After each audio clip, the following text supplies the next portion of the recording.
This episode of TechnoBuffalo is brought to you by Audible. On this episode of TechnoBuffalo, we're going to talk about what Nokia has up their sleeve. We're going to define iCloud. We're going to talk about my cell phone showers raining from the sky. And we're going to answer all of your questions from the world of technology. Let's get started.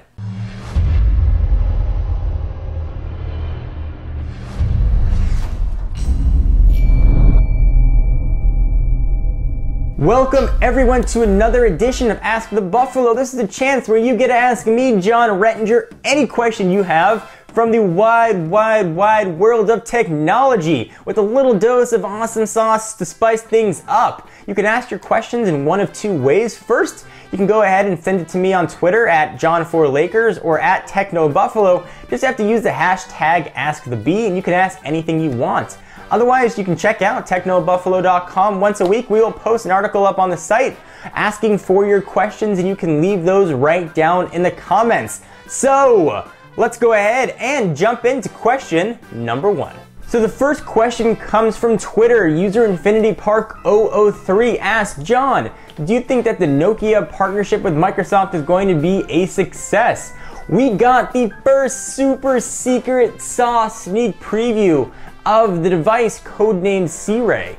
Stephen Elop asked everyone to turn off their camera phones as he showed them to the world. So now I am going to just ask everybody to put away your cameras. And of course that's code for everybody. Please turn on your camera phone and record. And if you'll notice that I'm actually using a Windows Phone 7 device to hold this up. Whether or not you love Nokia or hate Nokia, it's been very hard to ignore their super awesome build quality and their fantastic industrial design. So Nokia bringing those two awesome things, coupling it up with a really solid Windows Phone 7 OS, I think we're going to have a really nice recipe for success on our hands. Not to mention Nokia's really incredible distribution channels and their, wait for it, market penetration in the rest of the world, especially outside of the US, is tremendous. They are one of the biggest smartphone manufacturers in the world. Even if their market share has been dropping steadily, their name and brand recognition is tremendous. Put Microsoft's resources behind it and I think you're definitely going to have a winner. Do I think we're going to see the #1 smartphone OS being Windows Phone 7 in the next couple of years? Certainly not. But I do think we're going to see a really solid third place and a great option right behind iOS and Android. So do I think it's going to be a big thumbs upness? The answer is yes, I most definitely do. Especially when you put in a little slice of mango in there, it's going to be an absolutely delicious combination, and I'm looking forward to getting my hands on the first Windows Phone 7 Nokia device. So hopefully that helped answer your question. Our next question comes to us from TechnoBuffalo user Austin Childers, who asked, John, do you think the Droid Bionic is completely canceled, or is it going to be called a different name?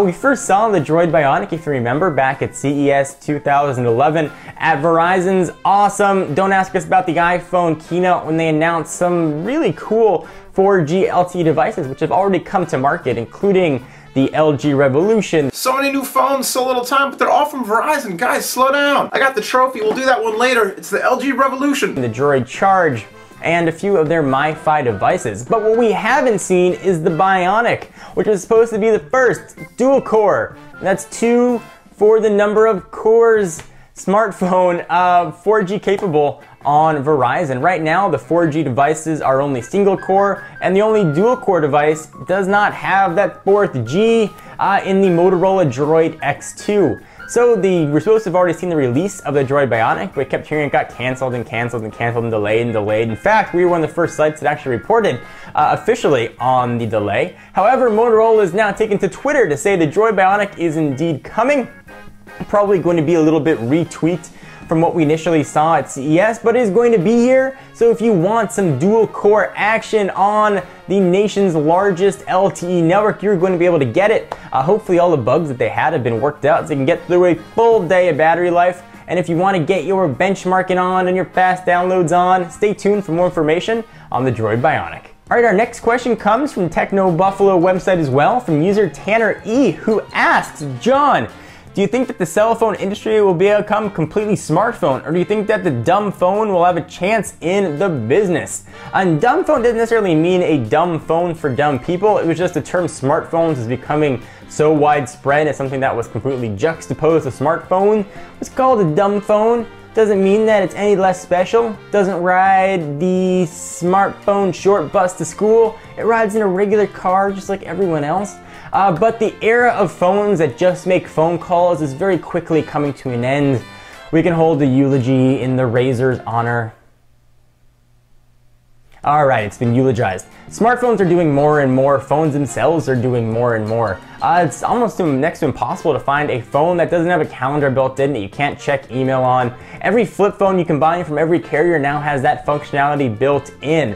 So the era of just making phone calls and perhaps just using a jitterbug like your grandma might use to make a phone call is coming to an end. Everything is becoming smarter, things are evolving, phones are getting more complex. So we're done, unfortunately. If you just want to make a phone call, you're gonna have a hard time finding a phone. So go out and pick up a Razor on eBay or Craigslist while you still can. Not to say every phone out there is gonna be Android, WebOS, iOS, Windows Phone 7. They're also going to be simple phones, but the operating system that the simple phones are running are becoming more and more complex. So that was a crazy convoluted answer. That was my hand signs for convoluted. To say that, yes, this dumb phone as we know it is changing, everything is becoming much smarter. The next question comes to us from TechnoBuffalo from user Safey, who asked, John, can you explain to me what iCloud is? I really don't get it. That's a question I've been getting quite a bit. What is iCloud? Why am I hearing about iCloud everywhere I go? What is a cloud? Am I gonna lose my data if it rains, if there's a wind? It is not what's in the sky. It's got nothing to do with the actual cumulus thingies that might be above you right now. What a cloud essentially means is just a shared server, shared hard drive space on a server somewhere else, not stored locally, not on your home, not on your computer.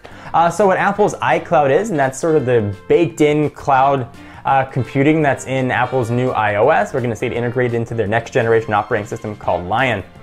Essentially, it takes all of your information, so all your contacts, music, stuff you have stored on iTunes, backup of your phone, and it puts it up into a cloud. It puts it up into a shared server. And it lets you pull that information down regardless of where you are. So you don't have to be plugged into your computer to get that information. You don't have to be tethered to any particular device. Anywhere you are, you have access to that cloud. And the reason it's sort of called the cloud is because you can access it anywhere. No matter where you are outside, you can look up, see a cloud, and get your information. Sort of a simple way to explain it, but it's just a shared server in the sky that lets you access your information completely wirelessly. And iCloud essentially does all of that, and it'll sync all of your information with stuff that's been stored on a remote server that Apple has.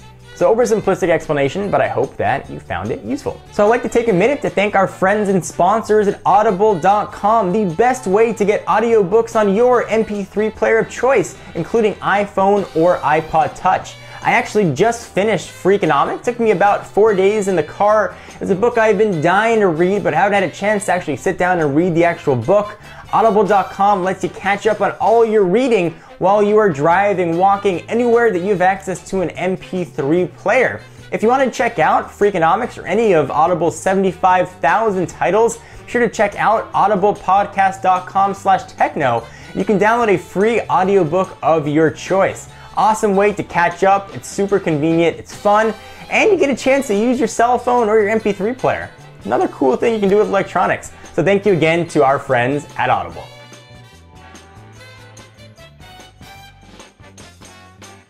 Next question is probably one of the most popular questions I get. This comes from user Dan, who asked, John, what do you do with the phones after you review them? Contrary to popular belief, I don't take a smartphone bath. I don't roll around in smartphones, cell phones. So many cell. Unfortunately, 99% of the phones that we get have to go back to the PR firms that sent them. So when I work with Verizon, Sprint, AT&T, and T-Mobile, their public relations firms send us a device when it comes out or just before it comes out, and it comes with a loan agreement. So we sign a loan agreement, we get the phone, we can review the phone for generally it's about 3 weeks to a month, and then we gotta send the phone back. If it's a phone that I want to keep for a little while longer, if I need it for comparison purposes for other devices, I have to request an extension for that phone, which usually does get granted, and I can get another 1 or 2 month furlough with it. Then those devices all have to go back to the PR firms, and one exception being Apple. All of the Apple products that you've seen us review on TechnoBuffalo have had to be bought.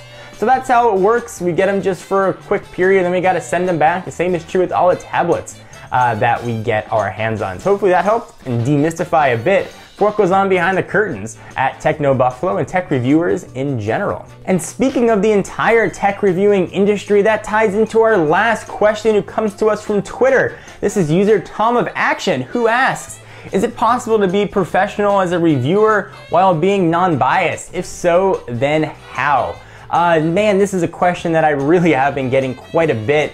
How do you not be biased, or why are you biased? Unfortunately, people have become very, very strongly adamant and pushing whatever smartphone operating system they like. So if I'm reviewing something by Apple and I like a feature that Apple has, immediately you're called a fanboy. If you're reviewing something that Android has and you like something Android has, immediately you're being called an Android fanboy. And what if you happen to put two phones head to head and you happen to like one more? Immediately you are considered biased. And unfortunately, that's just the way it goes. If you want to be a tech journalist and you want to get into the field, you have to have an opinion. That's what you're being paid for. That's what people are watching you for. You have to have an opinion. The best advice I can give is try and put all prejudged opinions out of your head. So if you're an iPhone user and reviewing an iPhone, look at it with a fresh set of eyes. You're an Android user, look at your Android device with a fresh set of eyes. How might someone else interpret what you're looking at? And no matter what, people are going to disagree with what you say. If everybody agreed with your opinion, it wouldn't be much fun to read or watch. So don't be afraid of the comments. Don't worry about the feedback. Be honest to yourself. Give a fair opinion for what you think is the best result for your comparison or your review. And that's all anybody can ask. And that's what people are looking at your channel for or reading your website for. So a bit of video making or tech reviewing advice, just be honest to yourself and the audience will respect it. Hope you guys enjoyed this episode of Ask the Buffalo.